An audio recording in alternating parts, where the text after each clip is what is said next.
My name is Martina Novotná, and I'm from the Faculty of Economics here in Ostrava, and I work at the Department of Finance. Now, I would like to introduce you to our guest, Mrs. Monika Foltyn-Zarychta, who is from the University of Katowice in Poland. And the topic of the presentation is environmental investment appraisal. We will be happy if you send any questions via online chat during the lecture. And after the presentation, the colleague will answer these questions. Now, I give the floor with great pleasure to Mrs. Monika Foltyn-Zarychta. Thank you very much, and thank you for the opportunity to share some of my knowledge with you. This is my first online interweek, so I hope that everything will go well. And also, this is my first time when I'm using MS Teams, except for a short testing before International Week. So I hope also I will manage to change the slides and tell you everything that I would like to share with you. I work at the University of Economics in Katowice. So this is not very far from Ostrava. I hope that when this strange time will go to the end, you will be able to come here to visit our university. So if you will be here, I will gladly welcome you and give you a short tour around the university if you would like to. I work at the Department of Investment, and today's lecture is related to the field of my research. Not, well, maybe it does not show everything what I'm working on, but just a slight part of what I thought may be useful for you, as it should extend the financial curricula for the students, because usually what you are learning is how to value the company, how to evaluate an investment project. But usually students and courses focus on the financial side of it. So they focus on the market, they focus on the prices. And in this lecture, I would like to show you how we may approach the appraisal from a little different angle. So how can we deal with some specific issues related to environmental protection, which, as you will see in a few minutes, they do not have a proper representation on the market. So I think this is enough for the introduction, and I think this is the time for us to start the lecture. So first, the content, what I will be speaking about today. We will start with the environment, a little bit about why do we need it and how it relates to the welfare. Then we will talk about why we should, why we need this lecture, and why we need to discuss such issues like environmental valuation or environmental projects. And this is the second point, market failures and environmental goods. Then we will move on to some examples of solutions which we can deal those problems with. So I will tell you a bit about cost-benefit analysis, which is one of the tools that can be useful in such cases. And then we will continue, because we will also talk about the concept of a shadow price. I will explain it to you later. Now, I don't want to go into the details, not to not to extend this introduction too much. And finally, also going into details, we will discuss contingent valuation method. So the first point, why do we need the environment? So the major question is, I think that probably you know it, but I would like to make it, let's say, more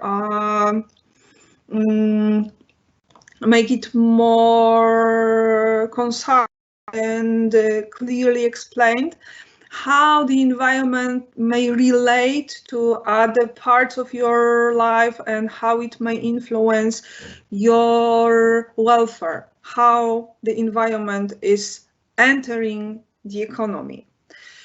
So the definition of the environment is just the simple one, the first, as you can see on the slide, the conditions in which the man lives. So anything that surrounds us, this is the environment. And what is quite important is that environment provides us with a lot of services, a lot of goods that influence us directly or indirectly. And this is what you can see here. The life support functions, so the air that you breathe, the sun,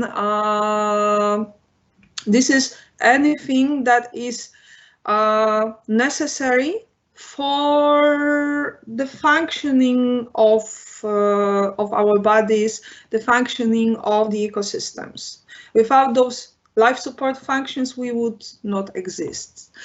Then we have a resource base. So resource base, these are those goods that are used, the resources that are used for production, that we use the oil to drive cars, we use wood to make furniture for our apartments, etc., etc. So this is the resource base. Then we have two other functions. First, we have a waste sink. The waste sink is a function that gathers everything that are side effects of the production. So if we have the production, for example, of a furniture, we have some amount of pollution that is created due to production. So we have some waste that are disposed into the water or into the air. What is quite important here, that the environment, the ecosystems, they have the possibility to purify themselves. But however, this purification abilities, they stop at some point. So as long as we will not exceed this assimilative capacity of the environment, we may create the pollution and do not destroy the environment. And finally, the amenity base. Amenity base, this is something that usually escapes the valuation. However, it can be crucial for the well-being, not the economic well-being, but your personal well-being. Amenity base means that you may use the environment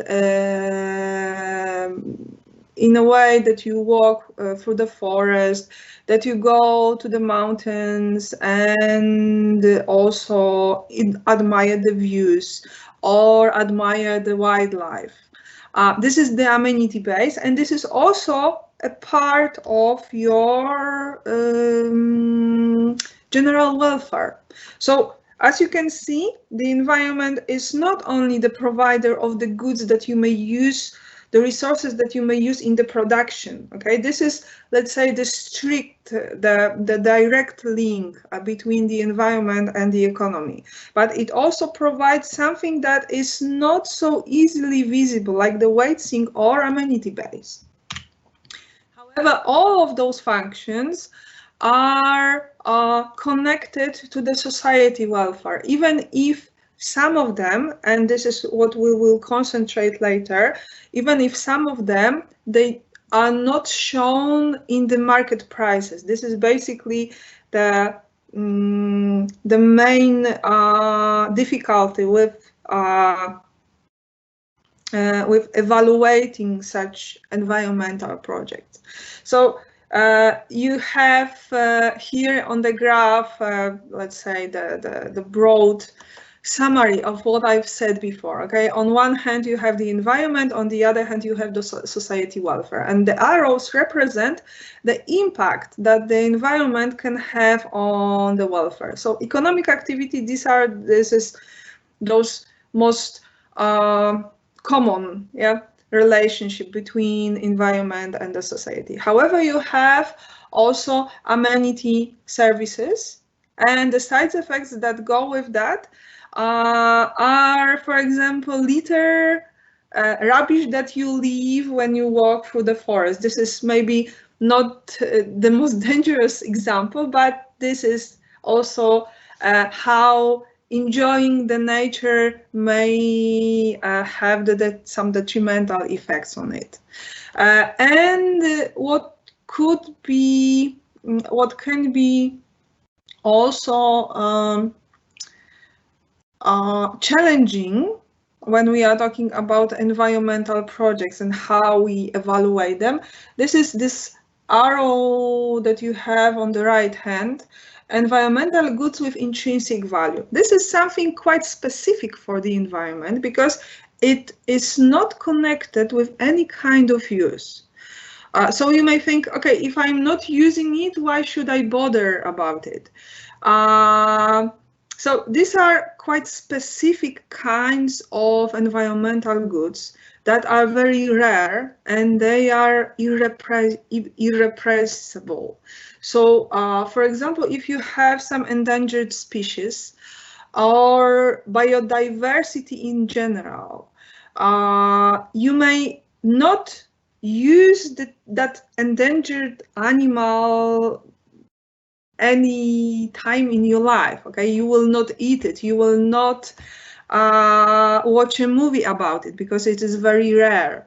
However, if you know that it exists and it is very rare and it may become extinct, you may place some value on it. Okay, you may appreciate its very existence, and this is that last arrow that I'm talking about. These are the goods that possess what is named in environmental economics intrinsic value. So it means that they have the value not because they can be useful for humans, but because they exist in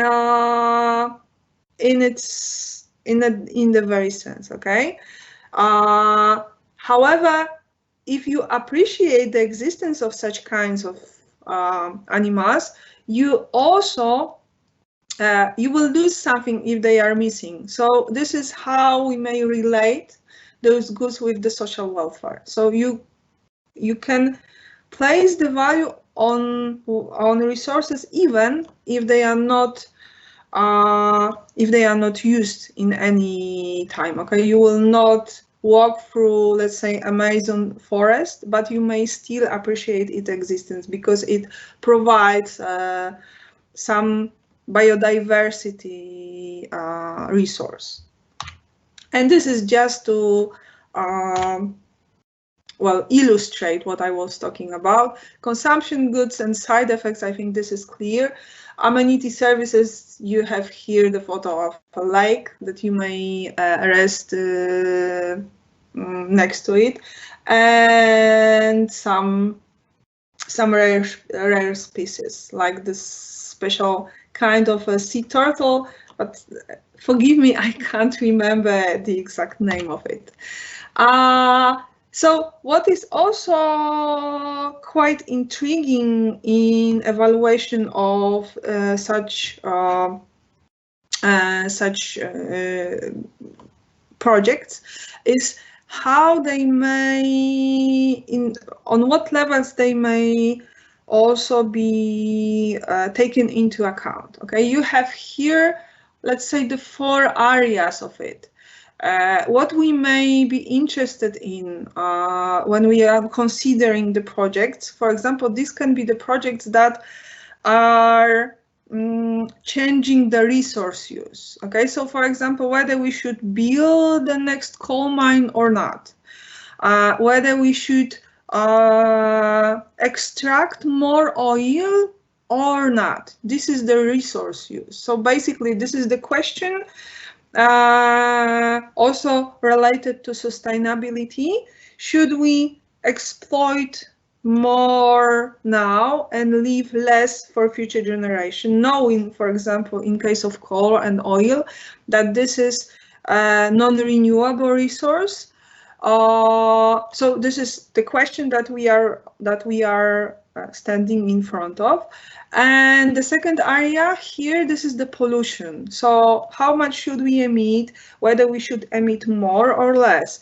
This is not a very simple question, because let's imagine that we are that we are like the government and we should decide how much pollution should we allow, whether we should make some stronger restrictions or on pollution or not.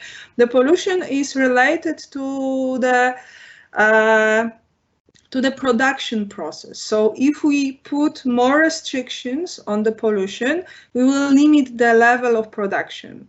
If we limit the level of production, we will have less people that will be employed there. We will have less profits. We will have less taxes. So this is not an easy question, that we should forbid all pollution. This is not as easy as we may think.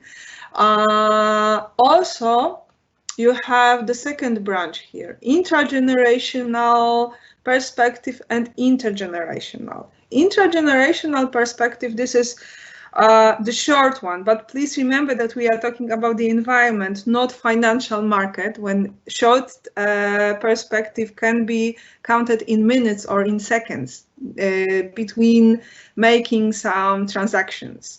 Here we have the short term that is usually defined as the one generation perspective. So usually it is differently defined in the literature, but usually we assume that this is up to the 30 years. So let's think about this, that from the financial point of view, this is very long perspective. However, we also have some issues that are intergenerational.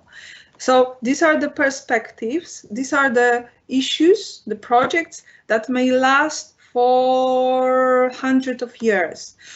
Usually there are two examples that can illustrate such issues. One is nuclear energy projects, that you may produce the energy, however the side effects, the radioactive wastes that are left after the production of energy has ended, they may stay radioactive for thousands of years. So this is truly intergenerational, because once we make the decision to build the power plant, we automatically leave those wastes to many future generations. And we decide, we influence their welfare in that way. Another example here, which you must also heard about, these are climate changes. So it relates to pollution, to carbon dioxide emissions. So how much should we emit now to avoid the changing the climate?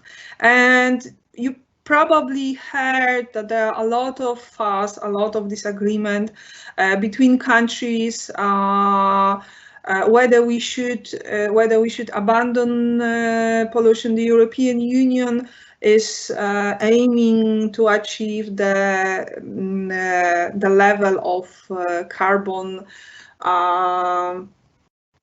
let's call it indifference point. So how much we emit, the same amount we are, let's say, embracing. For example, we collect the carbon dioxide in the forests. So the carbon neutrality aim is not supported by all other nations. So European Union has quite ambitious goal, but let's compare with the United States. What is surprising, China is starting to think about carbon neutrality in the future. So the views are changing, but this is also the question that we are facing when we are appraising the projects. So please, this is quite intriguing from the point of view that you are making the decision on behalf of someone who does not exist yet. So this is usually the problems that we do not have in normal financial evaluation. We do not also pose many that questions in the economy, because usually we have the perspective of 10 or 20 years. The government, when I think, they usually think in until the next election. So this is also one of the difficulties when we are talking about environmental protection, because we are entering, I don't know if you are familiar with, or you remember from the courses of economics, that we have the positive economics and normative economics. Positive economics, this is, let's say, something objective that gives you the general, let's say, rules based on the observation. However, normative economics, and this is what is becoming quite important for such issues like intergenerational problems, gives you some guidance, but based on some norms. And this is where, for example, some ethics comes to play with the economics. This is quite unusual in comparison with financial valuation. And these are some, as before, the illustrations. So you have the environmental protection, the resource, the natural resource. You have the carbon dioxide, for example, from transport sources. If you are familiar with the smog issue, this is also quite important, and on both levels, the short term and long term, because in short term it may be detrimental to your health, to the lungs, and on the long term, the smoke also is caused by carbon dioxide emissions. And this is just to illustrate that some scientists who are checking whether the climate is warming and how fast. So now we can start to look for, let's say, some causes of those problems. So why we have to discuss this issue of environmental protection? Why do we have to think about the pollution? And what I mentioned before with the pollution, so the government usually decides whether we should have more restrictions or less. Why we cannot leave it to the market? This is the main question here, okay? Why the market is not efficient when we are talking about the environment? What we have to start with here is the property right. So the property right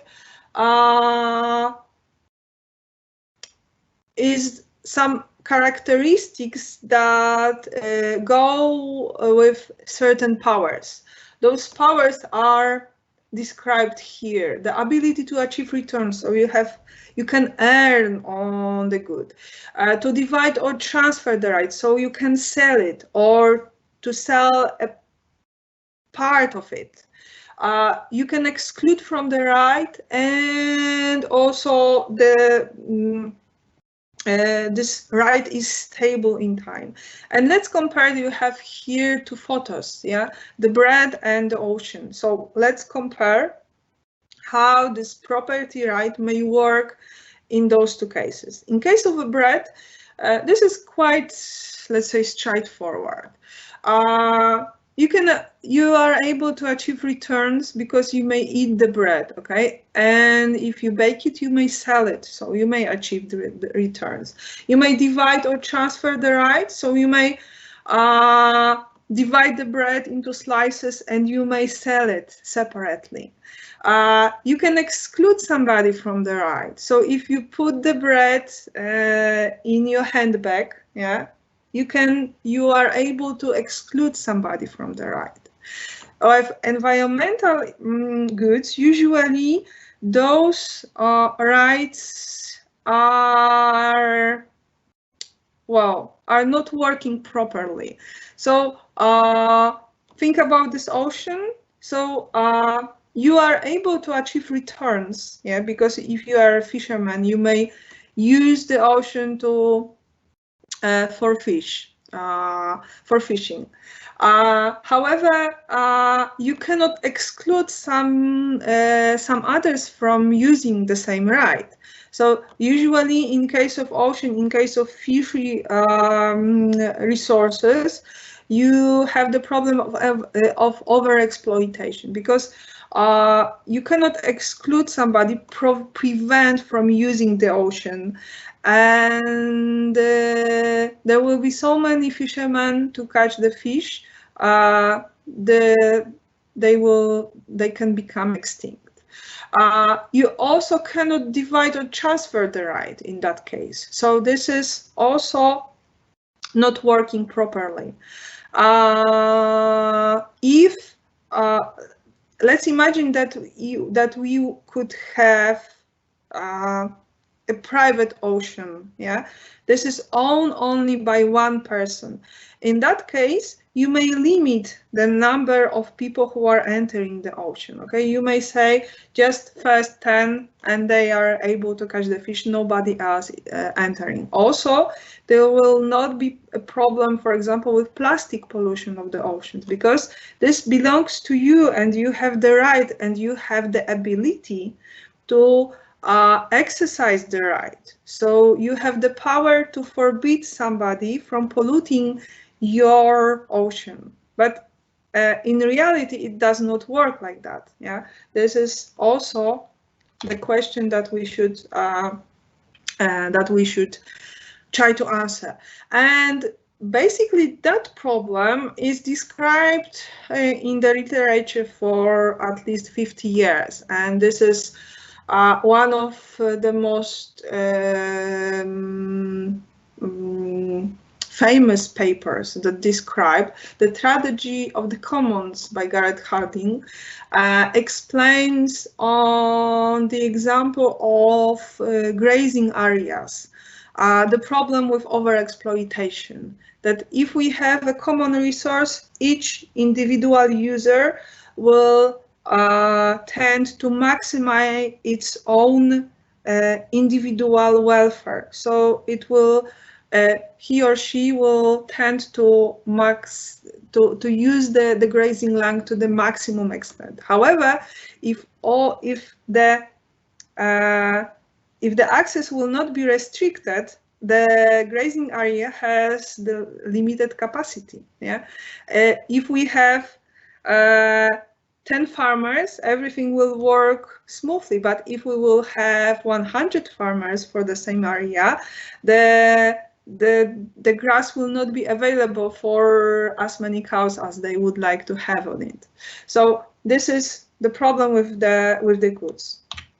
And to summarize, what we should explain talking about environmental goods is the division that you see here. We have two basic characteristics that prevent us from exercising in an efficient way, in a proper way, the property right, and that's why we have the pollution or resource use issues. You can see that you have here the 4 types of goods. Pure private goods, this is the example of the bread, or you have the chair. We have 2 characteristics that make this good pure purely private, and at the same time, those characteristics make this good efficiently traded on the market. What does it mean? It means that if the good is efficiently traded on the market, its price reflects its true, let's call it, value for the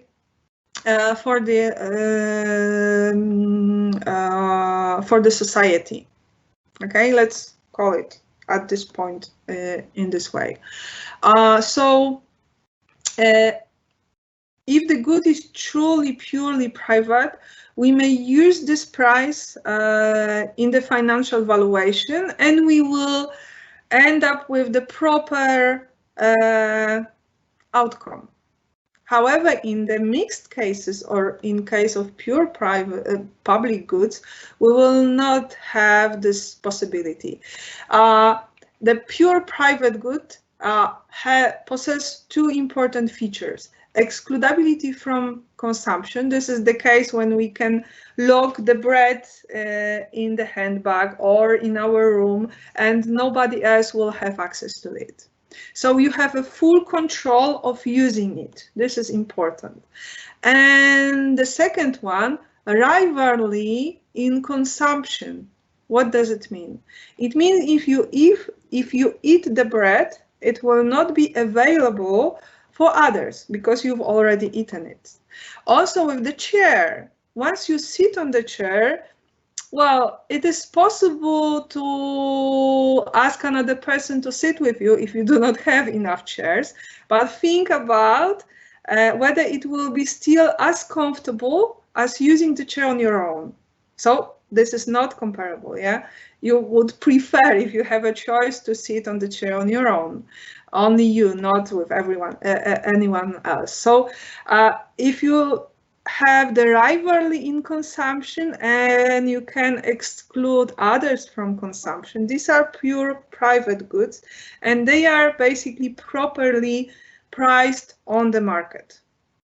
I'm leaving aside monopoly powers and something like that, okay? But just the good characteristics. With others, these are those mixed cases, you do not have such easy solution. Open access resources, this is what I've told you before, these are fish resources. We cannot exclude from consumption. If we do not have some international agreements, anyone can catch fish. But we have rivalry in consumption, because once the fish is caught by one boat, it is not available for others because it's already in that boat. Here we have something that is called congestible resources. We do not have the rivalry, at least to some point, but we can exclude from consumption. Basically, what you have here, this is the highway, and I think this is a good example of such goods. If we do not have much traffic, if there will be another car that will be using the same highway, you will be still able to enjoy the drive. Yeah, that you will not have the traffic jam, you will go smoothly, you will go fast, okay? But this is only up to some point. If you exceed this congestion point, you may end up with not traveling at all because you will stuck in the traffic jam. So non-rivalry works, but to some extent, okay? At the same time, at least in case of highways, we may exclude from consumption because we may put some borders at the beginning and at the end, and for example, let only cars that will pay for the ride, okay? So we may exclude from consumption. And finally, the fourth, these are pure public goods, which in that cases we cannot exclude from consumption and we do not have the rivalry. And maybe this photo is quite mysterious, but I was thinking here about the radio signal. Okay, this is the publicly broadcast radio signal. So if you have a radio, you may receive it. So you cannot be excluded from consumption of a radio signal. Also, you do not have the rivalry in that case, because if we will have both the radios, the signal will be broadcasted and received in a very same way. What happened in such cases? In all three cases, except for pure private goods, if we have the markets, they are not working properly. In case of pure public goods, probably we will not have any market at all, because if it is available for free for everyone, nobody has the power to force us to pay for it.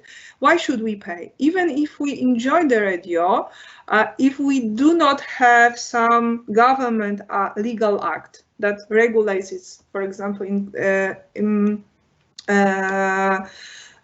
for example, by using taxes, we will not have the market that will create on its own. This is where we have when we should have the government intervention. And this is another photo that may illustrate the problem. This can be the illustration of the forest. Okay, this is the congestible resource. And also it can be, you can exclude from consumption because you may put a fence around the forest, okay? Up to some point, up to some number of visitors, the forest will stay intact. But if you let 2 million of people visiting the forest in one day, probably they will destroy it just by walking on it. And the street lights. This is another example, but in this case, I would describe it as a pure public good. Okay, the street, not the street itself, because it would be congestible, but the street lighting. If there will be 10 cars or 100 cars, you will use the street lights in the same way. And except for public goods, we also have the externalities. This is something that works next to the problem of those public goods or mixed cases. For example, if you are even producing a private good, you have some side effects. And if those side effects, they have the characteristics of public goods, again, they will not be traded on the market. So, for example, you are, I don't know, producing mobile phones, okay? And you send those mobile phones all over the world. If you will not have some additional legal requirements, probably you will not pay for the air pollution that it is creating, the air pollution during the production and in the process of transporting. However, this air pollution may influence the others. So if, for example,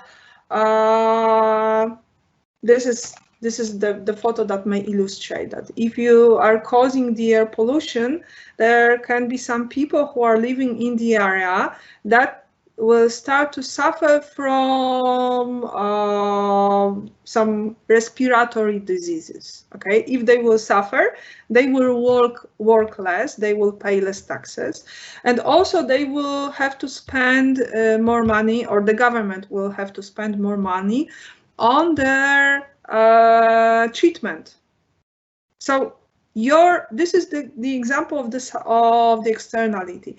What is quite important, your pollution is not intentional. This is the side effect of the production. So you are not aiming at hurting those people. This is just the side effect. However, it is not reflected on the market because you are polluting the public good, the air. Yeah, so this is, the air is non-excludable. You cannot exclude anyone from breathing the air, and non-divisible. So if there will be 2 people or 3 people in the same area, they will suffer basically in the same way from pollution. Another example, this time I think this is well, the proper time to talk about vaccination. So let's think about the positive side effect, positive externality. If you have, for example, a vaccination program that is voluntary, and 80% of people will buy the vaccine and will use it, like you can see in that photo, probably the rest, this 20% who did not buy the vaccine, will benefit anyway, because the overall risk of getting the disease is much lower, because 80% of people will not get it. So the risk of transmission is quite low, but they did not pay for the vaccine, the remaining 20%. So they are basically enjoying the positive externality, okay? The 80% of people did not intend to protect the remaining 20%, okay? This is the side effect. However, they are still influencing positively their welfare. And another example, this is the noise, which is also quite common externality. And in that case, I don't know if we have enough time, but just a short explanation. In some cases, we may internalize externalities. So let's imagine that you are living in a house which has some rules that you cannot make some noises, let's say, after 8 p.m. And you have a child who is practicing for the rehearsals. So if the child will sing, probably it will sing something that you do not like, so you will suffer some disamenity. But if you have the rules, the common house rules, that it is forbidden to sing after 8 p.m., you may internalize this noise externality. How it works? You may make an agreement between the emitter of the externality and between you as a receiver. And depending on those rules in the house, if it is forbidden to sing, the parents of the child, they may pay you to endure the noise. Okay, if the rules in the house would says that this is allowed to make any noise that you can, you may pay the parents to make the child, I don't know, singing less or singing at times when you are not at home. Okay, but in both cases, don't think about whether it is just or unjust, who should pay who, but the effect that is important here is that you internalize the externality. That once you make the agreement between paying, between the receiver and the producer, you internalize the externality. It is not anymore of the market. It is not so easy in case, for example, of environmental pollution. You should have some government intervention in that case. But hypothetically, in case of noise, you are able to internalize it. This is also another example of polluting the oceans that I mentioned before, and by getting rid of plastic, you also suffer some externalities, like the plastic goes through the fish and it ends up in your body. And these are some other examples. These are taken if you are interested, you may find it useful for evaluation of projects that can be co-funded by European Union, and you have some other examples. Noise, air pollution, greenhouse gas emissions, this is what I've already also mentioned, soil contamination, ecosystem degradation, and so on. So we do not have much time, but I hope that I will manage to do all that I wanted. Basically, I think that I may skip the definition of the investment. What I would like only to point your attention to, that we do not have to treat investment in this financial sense, okay? That we cannot, we usually think about in a way that we are investing in a stock exchange or we are building a bridge, okay? But also the education is a kind of investment, okay? This is the open cast mine, which is usually related to many externalities. And this is also a kind of investment project. And the question here, the aim, is to evaluate it. So compare how much money have we spent on it and how much outputs, let's put it that way, for a while, have we earned.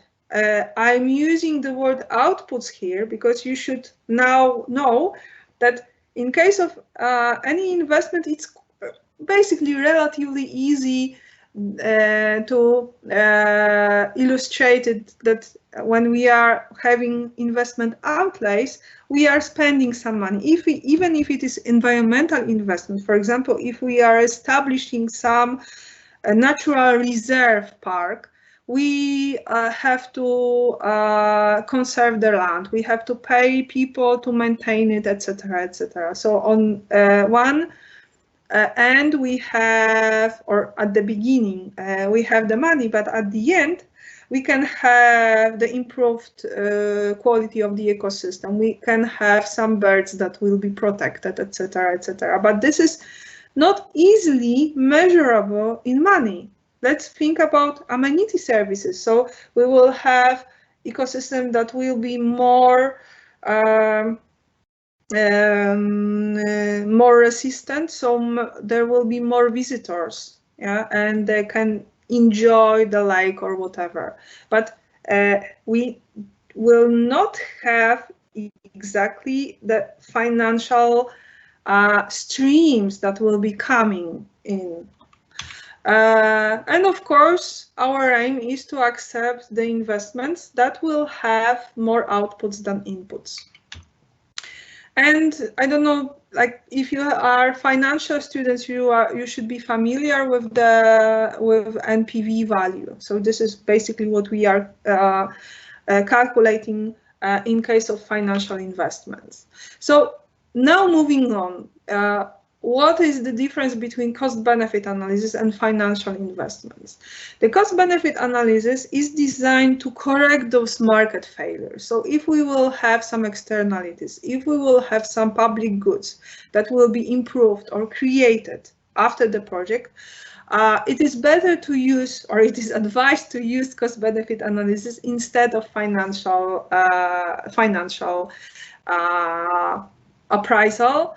The point of view of cost-benefit analysis is the society as a whole. So the problem with financial evaluation is that it takes the perspective of the investor only. So what is good for the investor is accepted as a project. But if we have some externalities and we take the perspective of investor only, we will not take them into account, okay? Because they are happening somewhere else. To internalize them, we should take into account the whole society. So the producer who will pollute, yeah, producing the mobile phones, in that project we should also count those side effects, that we have to spend some more money on the healthcare, we will get less taxes because people will get sick and will not work. So this is all counted in cost-benefit analysis. And usual fields of application of cost-benefit analysis. We can use it for government regulations. Any legal act will have multiple effects. So if we put them all together, we can compare cost and benefits. The public projects are hard, like the dam, yeah, like you have here, and soft, like cultural or educational project. And also for private projects, if they affect, for example, environment or the society in a considerable way, it would be good to switch from financial to cost-benefit analysis. And some more examples, also from the guide, railways, urban transport, waste management, energy. These are those usual sectors when you can apply for funds, for European funds, but also this is advised to use cost-benefit analysis. Okay, we have more or less 10 minutes, so maybe I will just skip those criteria because I think that you already should know the basics, how we can use the cost-benefit analysis. And I would like to show you some example of the valuation. So what we can do about the goods that are not appearing on the market, how we may put the value on them. And this is the summary of possibilities. These are the methods that can be used to put the value of environmental goods. And there are a lot of them. This is just one of the summaries that could be presented. We will focus on direct methods. And you have here 3 types of it: hedonic pricing, travel cost, and contingent valuation. I will give you some examples how it may work. Travel cost is usually used for amenity sites. So if you have a beautiful lake and you would like to make it, let's say, even more beautiful by protecting it, you may put the value on the lake by observing people's behavior. So how many people are going to that site, and what is important here, how much do they spend to get to the site, so the travel cost, but also how much do they spend in the site, like renting a canoe. Okay, so this is in very simple way the travel cost. Hedonic pricing can be used also for some lakes or some natural areas, and for example, it can observe the differences in prices of real estates. Let's say that you would like to put the value on the park, on the city park. So you may observe how the prices of the apartments that are located near the site, near the park, are different from similar apartments but located further from the site. So this is, well, this is the basic of those 2 methods.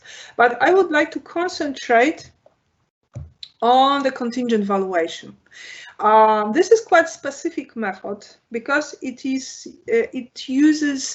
creates artificial markets.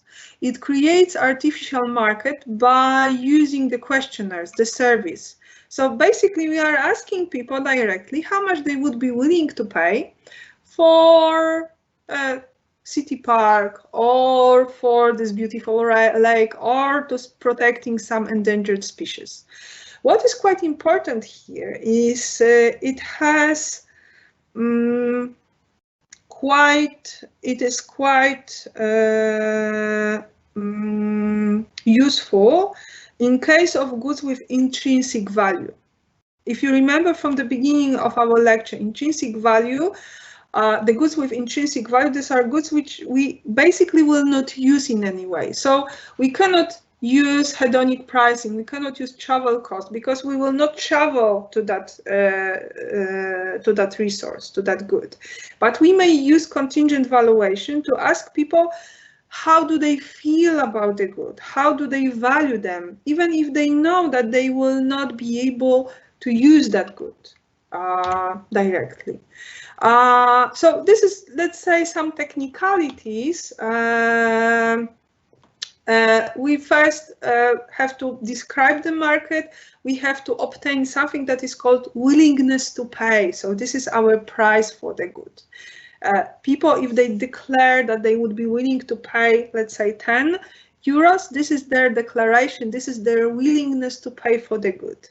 Then we are using statistical tools, because we need to get the demand schedule. So we are estimating mean and median.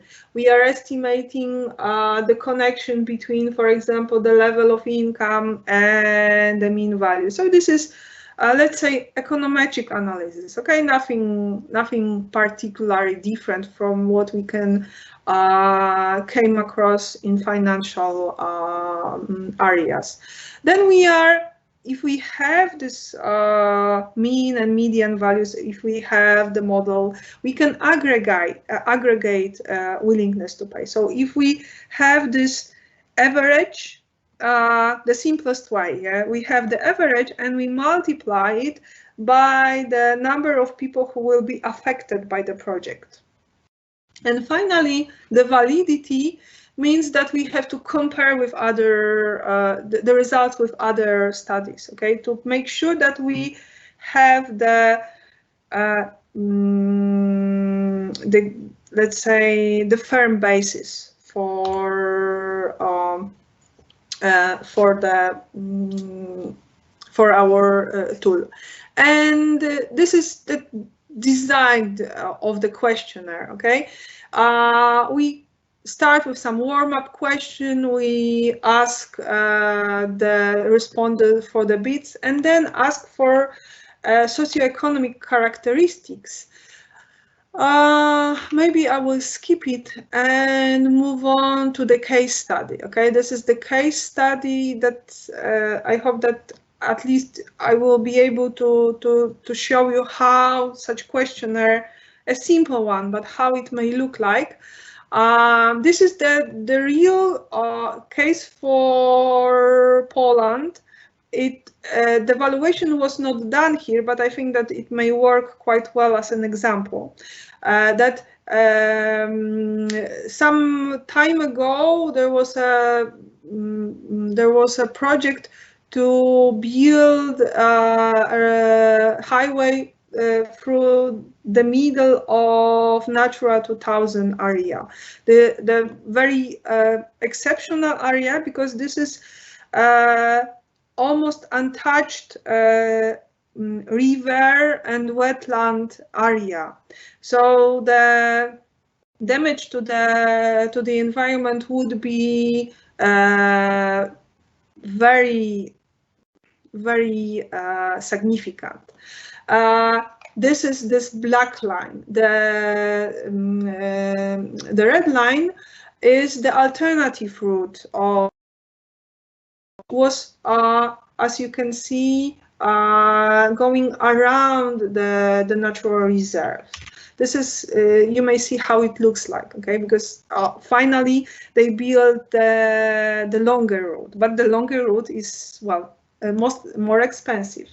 So this is how you may place the value of it. Yeah, so how much would be willing to pay, for example, in some one-time additional tax to save this natural reserve and change the highway route. Okay, and this is how you may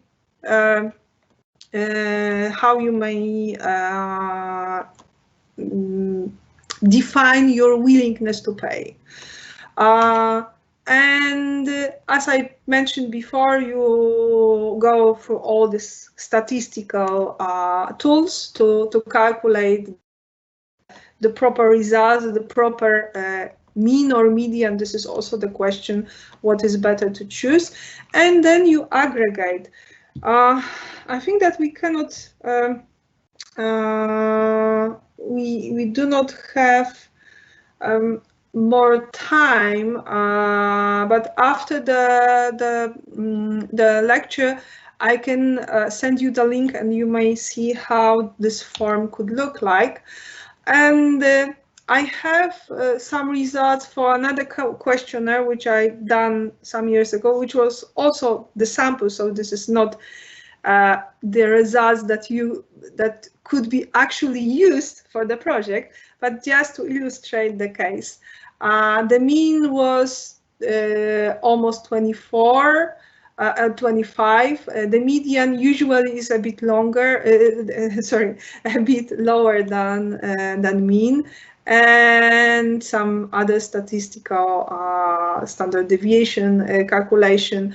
And if you would like to calculate it as a product of number of adult Polish citizens, those citizens who pay taxes, because if you remember, the payment vehicle was additional tax, you have the overall value of 28 million as the willingness to change the price that is put on this resource, and the price that could be used to change the route of the road.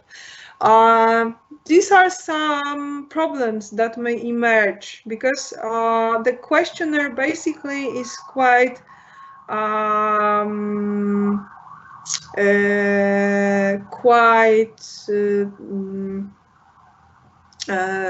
elastic, flexible in a way that it may be used to, as I mentioned before, value the goods that are not used as the Rospuda. There can be some inhabitants that they will never go to see that river, but they may still think it is important to preserve it. So the questionnaire is quite good in solving that puzzles. However, on the other hand, we have a lot of pitfalls when designing the questionnaire and also conducting the questionnaire. For example, the choice of payment vehicle. It may disturb your result, because if you use the payment vehicle as we did, taxes, some people may oppose not to protecting the site itself, but to taxes.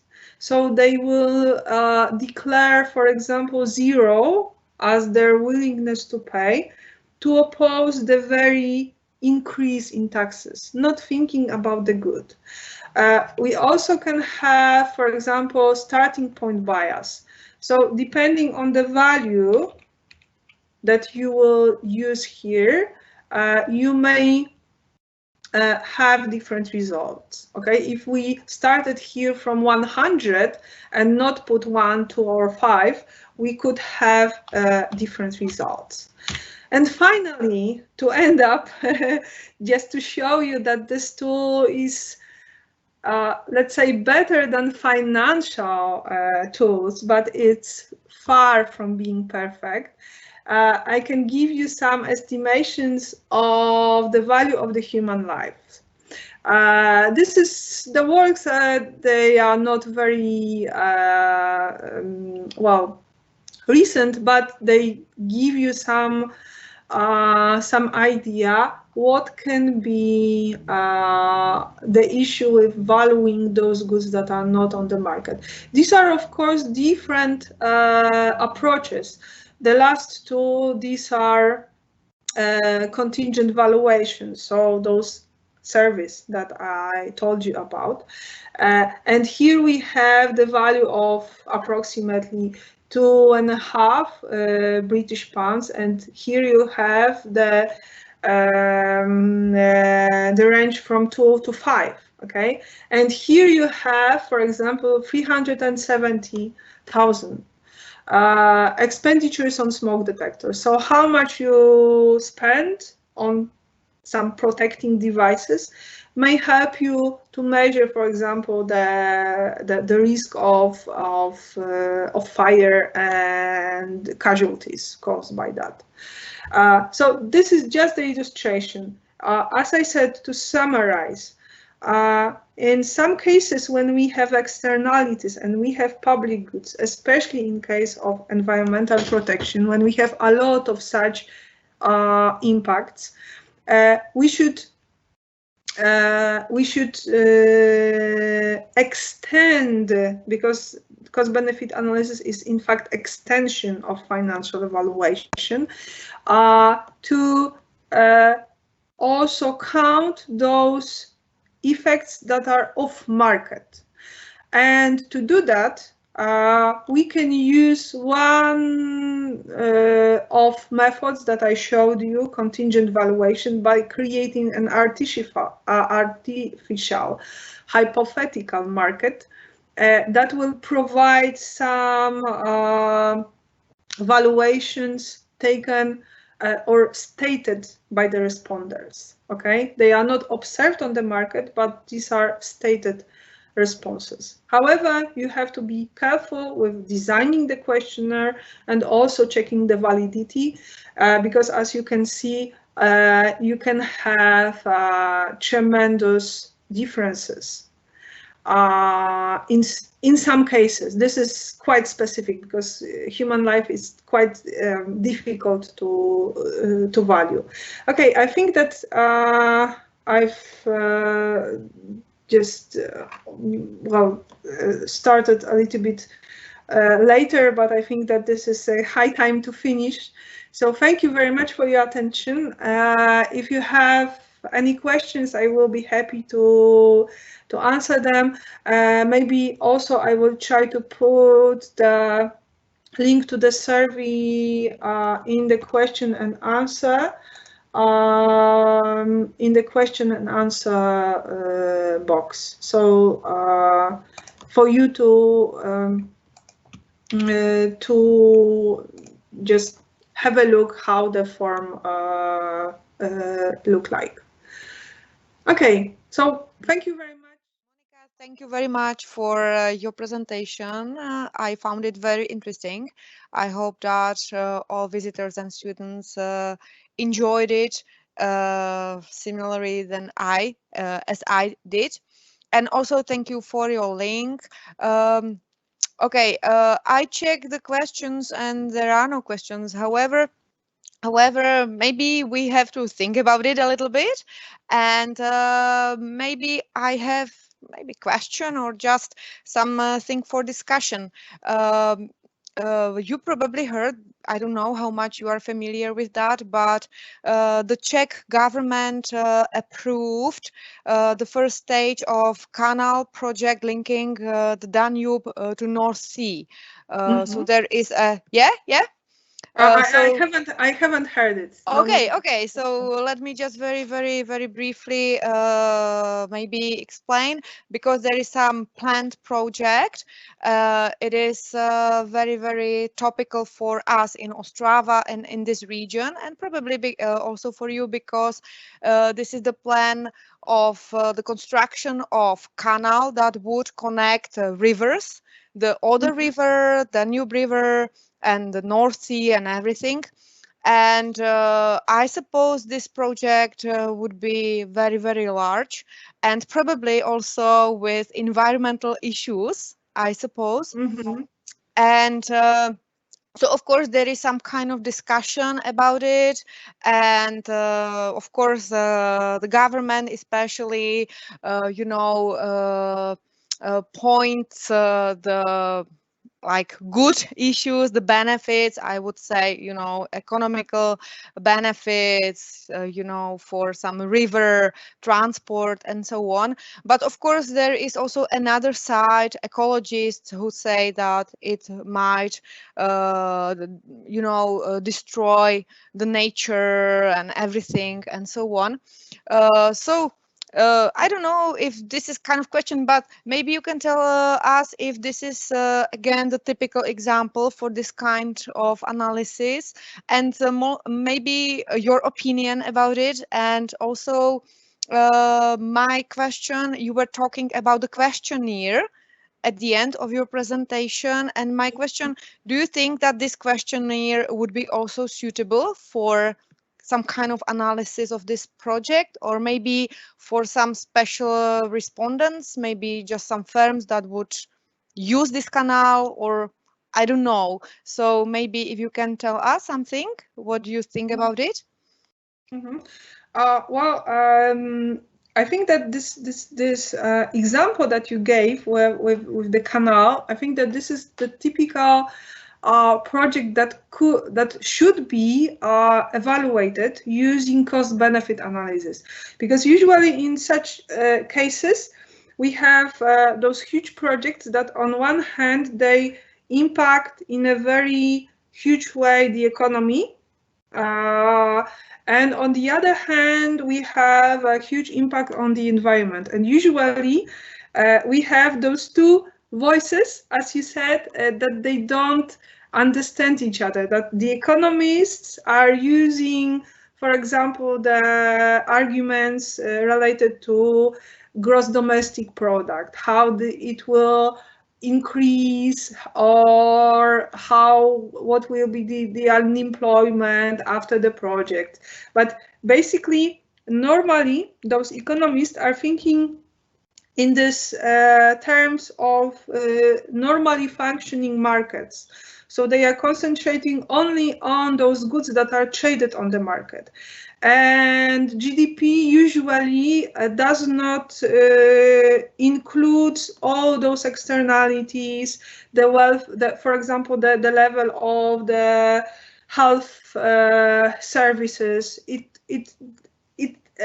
counts the expenses for the health services, but basically it does not fully describe the level of the welfare. And on the other hand, we have those environmentalists that are using mostly those, let's call it normative arguments, that we have as many birds that will be in danger, that we should protect the environment at all costs. So it's basically we have like two different currencies, yeah, and they are not comparable. And cost-benefit analysis is the method that tries to combine it. Maybe it's not perfect, but once we will try to value those birds, those areas that will be lost using cost-benefit analysis, we may make some informed choice. Okay, well, if we will not do it, we will just end up speaking different languages. And in that case, I think this questionnaire could be helpful. So this is basically, for me, it's difficult to say that this will be the best method, but for sure it can be some method to bring those two, the economists and the environmental protection organizations closer. Yeah, thank you very much. I think it's a very sensitive question, yeah, because there are many sides and it's not easy to decide, definitely. So thank you very much for your answer. And we have a question. So I don't know whether you can see that now, I think. Maybe I can see it. Mm-hmm. Yeah, so if you want to read it by yourself, or because we should yeah, okay. Yeah. So maybe I will read it for other participants. Do you think that environmental investments will be hardly affected, example postponed or rejected by the pandemic? Or are environmental investments long-term projects that can avoid economic consequences we experience due to pandemic, slowdown, lockdown? I think that the answer for that question is that the pandemic affected a lot of areas, and usually those environmental investments are funded from public sources. So if they are funded from from taxes or from additional public debt, they are not, let's say, for the governments the priority now. This is the first issue. And secondly, the government will have, probably they will have less money than before pandemic. So that can affect those projects by limiting the number of it. However, what is quite interesting about this whole COVID case is that it may reversely, in some cases, fasten the switch, because if there will be some, I'm talking about especially about those areas of the economy that are highly polluting, because you probably heard about those side effects of pandemic, that suddenly the air upon North Italy or above Peking become clearer because of less pollution. This could be one of positive effects, that this detrimental effects of many kinds of economy will affect also those highly polluting